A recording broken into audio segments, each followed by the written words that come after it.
तो चलिए शुरू करते हैं हमारी आज की कहानी। उसका पूरा शरीर पैरालाइजेज है।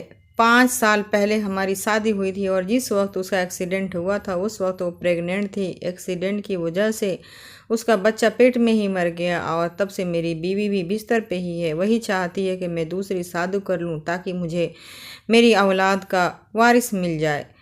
हो सके तो तुमने मुझे बिल्कुल सही कहा था कि मुझे कुंवारी लड़कियां मिल जाएंगी, लेकिन वो मेरी दौलत के लालच में मुझसे शादी तो करेंगी। मेरी बीवी का मानना है कि मैं दूसरी शादी किसी विधवा या तलाकशुदा औरत से करूं, क्योंकि ऐसी औरतें रिश्ते की कदर जानती हैं, वो कभी धोखा नहीं दे सकती।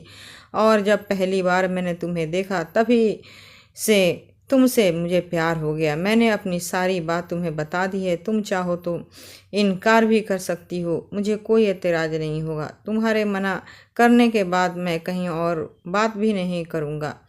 मैं जावेद की बातों का जवाब हाँ में देने की स्थिति में बिल्कुल भी नहीं थी और जावेद के इस प्रपोजल को मैं फ़िलहाल ठुकरा भी नहीं सकती थी। इसीलिए मैंने कहा कि आपका नंबर मेरे पास आ गया है, मैं कुछ दिनों में आपको बता दूंगी।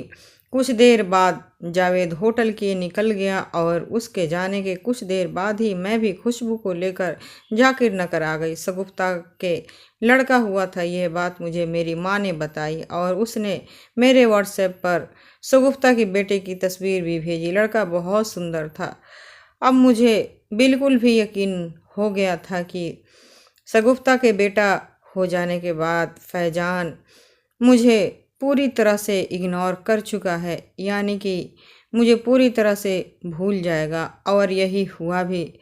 शगुफ्ता के औलाद हो जाने के बाद बेटा हुए 1 महीने गुजर चुके थे और फैजान जाकिर नगर का रास्ता बिल्कुल ही भूल चुका था।